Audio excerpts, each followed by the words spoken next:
Bapak, Ibu, saudara-saudari yang terkasih, firman kehidupan bagi kita pada hari ini dari Keluaran 14 ayat 14. Tuhan akan berperang untuk kamu dan kamu akan diam saja. Jika disebutkan kata berdiam, yang dimaksudkan bukan berarti bahwa kita tidak bersikap apa-apa. Kita bersikap masa bodoh dan tidak melakukan apa-apa, cuek atau pasrah saja. Tidak demikian. Kata berdiam di sini berarti kita memiliki penyerahan penuh kepada Tuhan, mengandalkan Tuhan dalam segala perkara dan membiarkan Dia yang bertindak dalam kehidupan kita.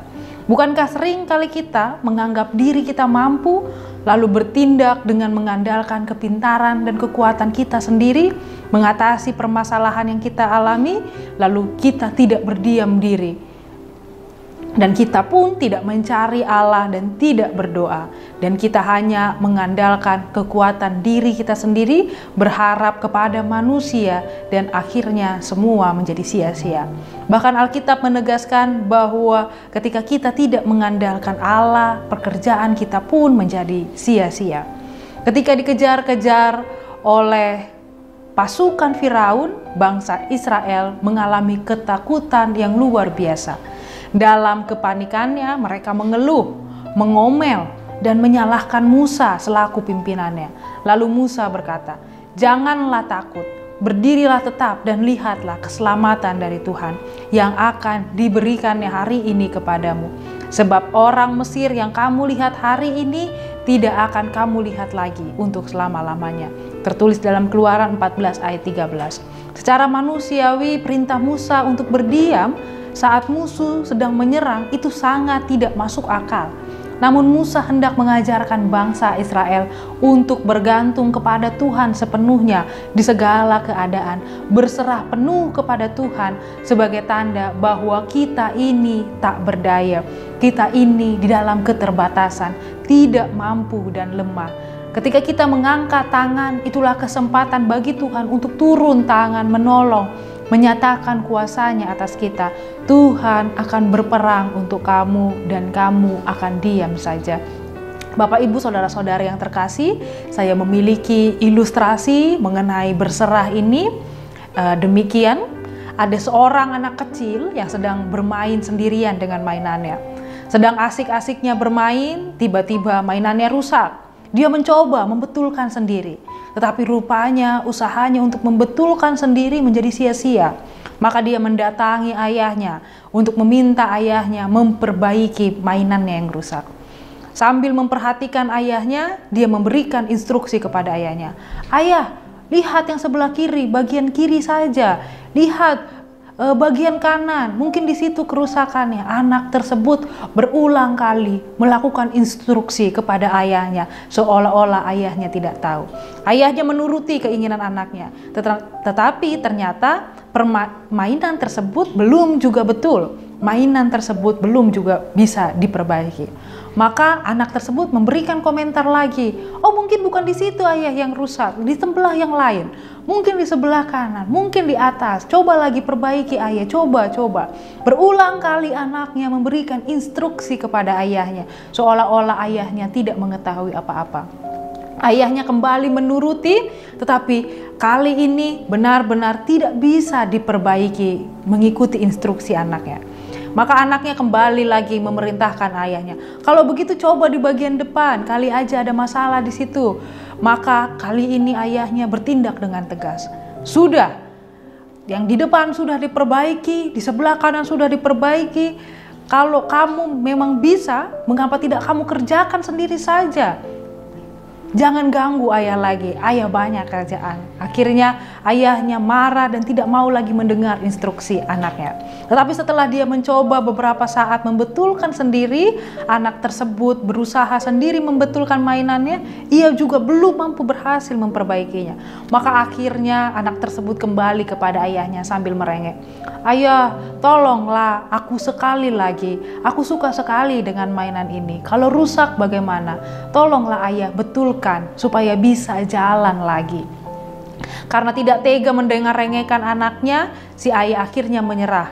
Baiklah, aku akan membentulkan mainanmu, asalkan kamu janji. Kamu tidak boleh lagi memberikan instruksi, memerintah apa yang harus dilakukan. Kamu duduk saja dan perhatikan ayah bekerja. Kamu tidak boleh mencela apa yang ayah kerjakan. Ketika ayahnya sedang memperbaiki mainannya, tiba-tiba sang anak mulai kembali berkomentar.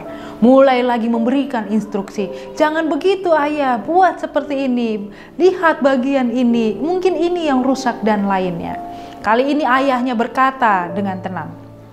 Kalau kamu berkomentar lagi, mainan ini akan ayah lepaskan dan kamu berusaha sendiri lagi memperbaikinya. Ayah tidak akan membantu. Akhirnya karena takut kepada ayahnya, anak tersebut benar-benar melakukan apa yang dikatakan ayahnya. Anak itu diam, duduk manis, melihat ayah membetulkan mainannya sampai kembali bisa berjalan dan bisa diperbaiki. Mainannya bisa berjalan kembali tanpa instruksi, tanpa perintah, tanpa keluhan dan tanpa komentar dari anak tersebut. Bapak, Ibu, saudara-saudari yang terkasih, seperti cerita anak kecil itu, kita pun terkadang seringkali berserah kepada Tuhan, tetapi kita masih sering mengatur Tuhan. Kita juga seringkali meminta berserah kepada Tuhan, tapi kita juga masih ingin mengatur Tuhan bagaimana sebaiknya jalan hidup kita. Bapak Ibu, bila kita sungguh-sungguh berserah kepada kehendak Tuhan, maka kiranya Tuhan yang adalah Maha Tahu, yang kita kasihi, kiranya ialah yang akan memberikan yang terbaik bagi kita. Lebih daripada apa yang kita doakan dan pikirkan, apa yang kita harapkan, kiranya itu menjadi sesuai kehendaknya yang menjadi terbaik bagi kita. Sesungguhnya jika Tuhan beserta dengan kita, maka kita tidak akan merasa takut, melainkan rasa sukacita dan bersyukur. Kemenangan ada di pihak kita ketika kita mau berserah penuh kepada Tuhan. Kiranya kita mengandalkan Tuhan, memberikan seluruh kehidupan kita kepada Tuhan, dan kiranya Tuhanlah yang menuntun, membimbing, dan memelihara kehidupan kita. Kita dikuatkan untuk berserah kepada Allah. Amin, kita berdoa. Terpujilah Tuhan untuk kasih setia yang telah Engkau berikan kepada kami. Kami mendengar firman-Mu bahwa Engkaulah Allah yang membimbing, menyelamatkan, dan memelihara kami. Kiranya kami dikuatkan untuk percaya kepada setiap kehendak-Mu dalam kehidupan kami. Sehingga kami tidak menjadi orang yang mengeluh, berkomentar, dan kami mengatur kehendak Allah.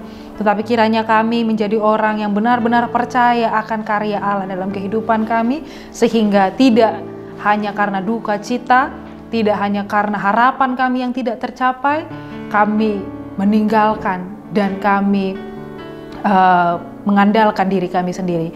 Tetapi karena kami penuh percaya kepada Allah, kami mau turut kehendak Allah dan taat di dalam setiap perintah yang Allah lakukan. Terima kasih, hanya melalui nama anak-Mu Tuhan Yesus Kristus kami berdoa dan mengucap syukur. Amin. Anugerah dari Tuhan kita Yesus Kristus, kasih setia Allah Bapa dan persekutuan Roh Kudus kiranya menyertai kamu sekalian. Amin. Yesus memanggil kita hari ini, saat ini, jadi utusannya. Beritakan Injil keselamatan, jangkau seluruh dunia. Di kota dan di desa, di bandar pasar juga, di rawa pantai dan lembah, dinantikan kehadiran-Mu, bawa damai sejahtera dari Allah. Sending HKBP, bersinarlah, kobarkanlah, kita surat Kristus, amanat cinta kasih Allah bagi dunia. Tua muda bangkit bersama, bulatkan tekad, bersatulah, kuatkan iman, terima kuasa Rohul Kudus, hidup jadi teladanlah. Sending HKBP, bersinarlah, kobarkanlah dengan rahmat Tuhan. Kita wujudkan keadilan perdamaian. Bebaskanlah mereka yang sengsara terbelenggu menderita dari dosa kekelaman dunia. Kobarkan sending HKBP, bersinarlah jadi terang dunia bagi seluruh ciptaan Allah. Hidup beriman, adil, damai,